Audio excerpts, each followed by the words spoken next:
प्रकाश एक auto driver था। पूरा दिन मेहनत करने के बाद वो रात के 10 बजे घर लौट रहा था। आज तो कमाई कुछ खास ज्यादा नहीं हुई। पता नहीं देविका को घर जाकर कम पैसे दूंगा तो वो कैसा बर्ताव करेगी। तभी उसे सड़क के किनारे एक आदमी खड़ा हुआ दिखाई दिया। इस आदमी के हाथ में एक लाल किताब थी और वो प्रकाश को ऑटो रोकने के लिए हाथ का इशारा कर रहा था। रुको रुको, मुझे बैंड्रा तक छोड़ दो, बहुत अर्जेंट है। अरे अरे आराम से, आप इतना डरे हुए क्यों लग रहे हैं? प्रकाश ने उसको ऊपर से नीचे तक देखते हुए पूछा। वो जल्दी से ऑटो के अंदर बैठ गया और उसने प्रकाश को 500 का एक नोट देते हुए कहा, पूरे तुम ले लेना, अब जल्दी चलो। बैंड्रा तक जाने का किराया सिर्फ 150 रुपया था। तो 500 का नोट देखकर प्रकाश का चेहरा खिल गया। उसने नोट लेकर जेब में रख लिया और ऑटो आगे बढ़ा दिया। उस आदमी ने उस लाल किताब को खुद के सीने से लगा रखा था और उसे बहुत टाइट पकड़े हुए था। तभी अचानक से प्रकाश ने कुछ बहुत अजीब देखा। उसने बैक व्यू मिरर में देखा कि एक आदमी जिसने पूरी तरह काला चोगा पहना है उसके ऑटो का पीछा कर रहा है। रुक जा निजाम, निजाम रुक जा। तुम्हारा नाम क्या निजाम है? हाँ, मैं ही निजाम हूँ, लेकिन तुम ऑटो मत रोकना, आगे बढ़ते रहो। प्रकाश ने अब स्पीड बहुत तेज कर दी थी, लेकिन वो आदमी अभी भी बराबरी से ऑटो का पीछा कर रहा था। तभी अचानक से उस आदमी ने प्रकाश के ऑटो में बैठे हुए निजाम का गला पकड़कर उसे ऑटो के बाहर खींच लिया। अचानक से प्रकाश ने ब्रेक लगा दी और पीछे गर्दन घुमाकर देखा तो वो काले चोगे वाला आदमी निजाम को खत्म कर चुका था और उसकी गर्दन को धड़ से अलग कर चुका था। प्रकाश की आंखें खौफ से फटी की फटी रह गई। उसका दिल दहल उठा। सदमा इतना गहरा था कि प्रकाश के मुंह से कुछ भी नहीं निकल पा रहा था। वो बस अपनी फटी आंखों से उस काले चोगे वाले आदमी को देख रहा था। धीरे धीरे वो आदमी प्रकाश के ऑटो के पास आया और उसने प्रकाश को अपना चेहरा दिखाया और उसका चेहरा देखकर प्रकाश को एक और बड़ा झटका लगा। वो चोगे वाला आदमी भी हूबहू निजाम के जैसा ही था, मानो वो उसका जुड़वा भाई हो। बस उसकी आंखें लाल लाल चमक रही थी। अब प्रकाश का दिमाग घूमने लगा था। उसने एक्सेलरेट दिया और ऑटो को आगे बढ़ा दिया। घर पर आने के बाद ही उसने ब्रेक लगाए। उसकी सांसें तेज तेज चल रही थी और दिल भी जोरों से धक धक कर रहा था। वो ऑटो से उतरा तो उसकी नजर उस लाल किताब पर पड़ी जो अभी भी सीट पर पड़ी थी। उसने किताब को उठाया और सोचने लगा, अगर मैं इस किताब को इधर उधर फेंक दूं तो हो सकता है पुलिस इस किताब के जरिए मुझ तक पहुंच जाए। यही ठीक होगा कि मैं इसको अपने कमरे में ही रख लूं। मौका मिलते ही इसे जला दूंगा। उसने वो किताब अपने हाथ में उठाई और घर के अंदर चला गया। आ गए आप? मुझे तो लग रहा था कि आज मुझे घर से निकलवा कर ही आओगे। ये कैसी बात कर रही हो देविका? सही कह रही हूँ। मकान मालिक आया था किराया मांगने। बोला कि पिछले 2 महीने का किराया भी रुका हुआ है। अगर 1 महीना और चढ़ गया तो सारा सामान अपने पास रखकर हमें घर से बाहर निकाल देगा। ये लो, आज यही कमाई हुई है। ये क्या? फिर से 800 रुपए? इसमें से घर का खर्च चलाऊं, बिजली का बिल भरूं, क्या मकान मालिक का किराया दूं? बताओ मुझे। प्रकाश के पास उसकी बात का कोई जवाब नहीं था। उसने खाना भी नहीं खाया और अपने कमरे में चला गया। उसने कबर्ड के अंदर वो किताब रख दी और लेट गया। बिल्ली की आवाज से उसकी आंख खुल गई। उसने पाया कि एक बिल्ली कबर्ड की तरफ मुंह करके जोर जोर से आवाज कर रही थी। ए, जा यहाँ से, चलो हटो।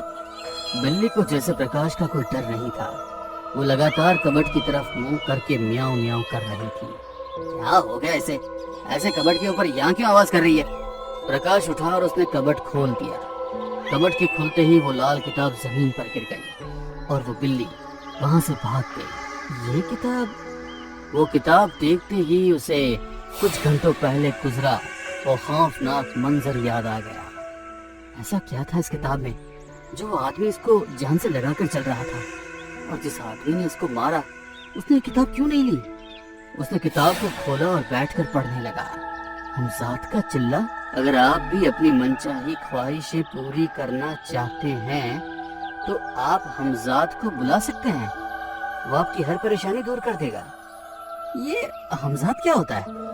उसने अगला पन्ना खोला और पढ़ने लगा। हमजाद एक ऐसी शक्ति है जिसका अपना कोई चेहरा नहीं होता। अगर आप अपनी कोई ख्वाहिशें पूरी करना चाहते हैं तो आप अपने हमजाद को सिद्ध कर सकते हैं। सिद्ध होने के बाद हमजाद आपको आपके ही हमशक्ल के रूप में नजर आएगा। मतलब वो दिखने में आपके जैसा ही होगा, लेकिन उसमें अपार शक्तियां होंगी जिनकी मदद से वो आपकी हर ख्वाहिश पूरी करेगा। लेकिन हाँ, हमजाद की कुछ अपनी ख्वाहिशें भी होती हैं और अगर वो उस पर हावी हो जाए तो वो आपको नुकसान भी पहुंचा सकता है। इसलिए हमजाद को सिद्ध करने से पहले अच्छी तरह सोच ले। मेरी जिंदगी में तो पहले से ही सब कुछ बुरा है, हमजाद मेरा क्या बिगाड़ लेगा?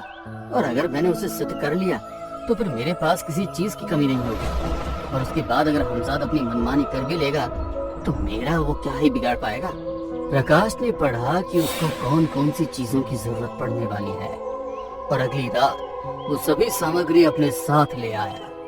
उसकी बीवी देविका आज भी मुंह बनाए हॉल में बैठी हुई थी। क्या तुम आज रात भी चिंटू के कमरे में ही सोने वाली हो? हाँ, इसी के साथ सोने वाली हूँ। एक औलाद बहुत है भविष्य खराब करने के लिए, और पैदा हो गई तो उसकी जिंदगी खराब करने का पाप भी मुझ पे ही लगेगा।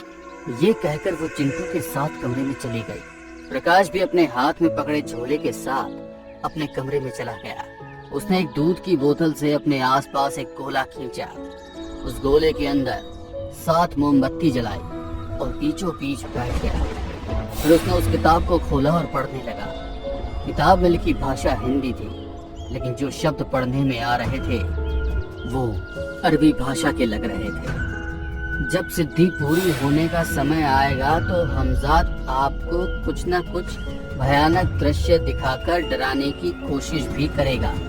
अगर उस समय आप गोल घेरे से बाहर निकल गए तो हमजाद आपका बहुत बुरा हाल करेगा और फिर कभी आप उसे सिद्ध नहीं कर पाएंगे। चाहे कुछ भी हो जाए, मैं घेरे से बाहर नहीं निकलूंगा। उसने अब भी मुंह ही मुंह में उस किताब में लिखी विधि को पढ़ना शुरू किया।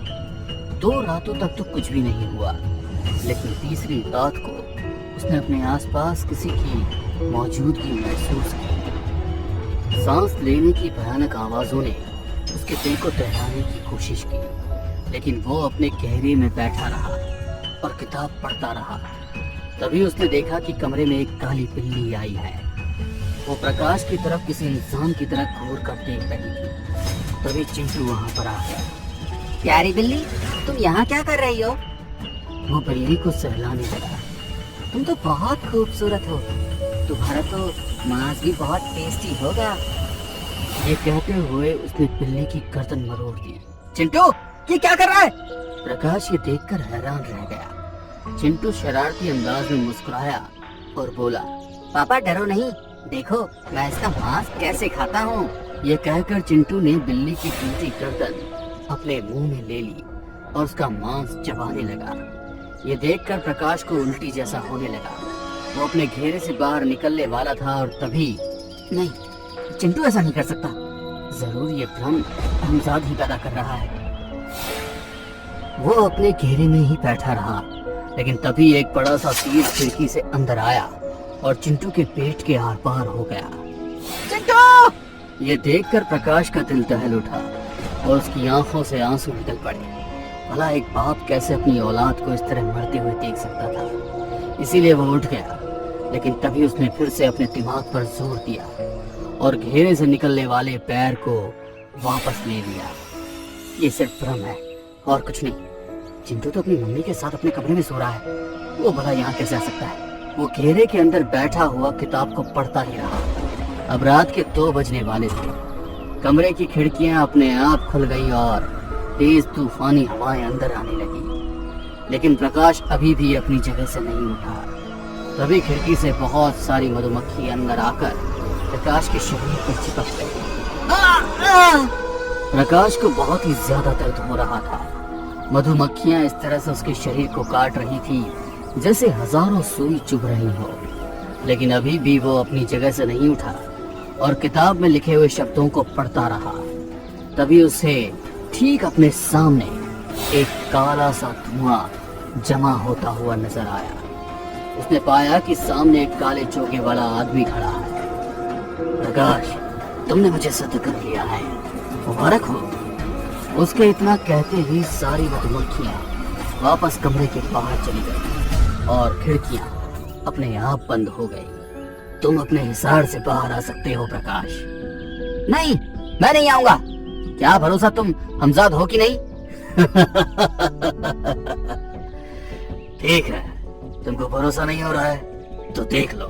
ये कहते हुए उसने अपने शरीर से काला चोगा उतार फेंका और प्रकाश ने पाया कि उसकी आंखों के सामने ठीक उसी के जैसा दिखने वाला आदमी खड़ा खड़ा मुस्कुरा रहा है।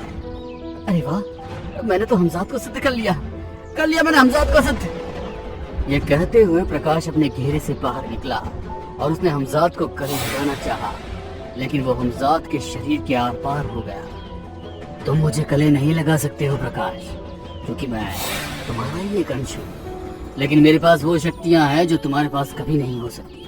बोलो, क्या चाहते हो मुझसे? और जब मैं तुम्हारी ख्वाहिश पूरी कर दूंगा तो तुम मुझे क्या दोगे? मेरी ख्वाहिशें पूरी करने के बाद तुम जो चाहो वो ले लेना, मैं क्यों मना करूंगा? बहुत समझदार हो। बोलो, क्या चाहिए तुम्हें? जो मांगोगे वो मिलेगा। मेरा बड़ा भाई रमेश, उसने मेरे हिस्से की भी संपत्ति अपने नाम कराकर मेरे परिवार को बेघर कर दिया है। क्या तुम मेरी दौलत मुझे वापस दिला सकते हो? बस इतनी सी बात? ठीक है, तुम सो जाओ। कल की सुबह तुम्हारी जिंदगी की सबसे खूबसूरत सुबह होगी। यह कहते ही हमजाद गायब हो गया। प्रकाश अपने बेड पर लेट तो गया था, लेकिन आंखें बंद करने के बाद भी उसे नींद नहीं आ रही थी। उसके कानों में हमजाद की कहीं कहीं वही बात घूम रही थी कि कल की सुबह उसकी जिंदगी की सबसे खूबसूरत सुबह होगी। इसी सोच में डूबे हुए उसे कब नींद आ गई, उसे कुछ पता ही नहीं चला। सुबह जब उसकी आंख खुली तो उसके कानों में अजीब सी खनक सुनाई दी। वो चौंकते हुए उठा तो उसने अपने बेड पर सोने का एक भारी हार रखा हुआ देखा। प्रकाश, ये वही रानी हार है ना जो तुम्हारी माँ का हुआ करता था? ये सुनकर प्रकाश ने हमजाद की तरफ देखा। हमजाद जमीन पर एक बड़े से बक्से के सामने बैठा था, जिसके अंदर सोने चांदी के भारी जेवर रखे हुए थे। ये सब तुम्हारा है प्रकाश, सब कुछ तुम्हारा। मैं भी अब अमीर हो गया, बहुत अमीर। प्रकाश की जिंदगी में अब क्या क्या बदलाव आने वाले हैं और अब हमजाद अपनी कौन सी खौफनाक ख्वाहिशें पूरी करेगा, इन सभी सवालों के जवाब जानेंगे इस कहानी के अगले भाग में।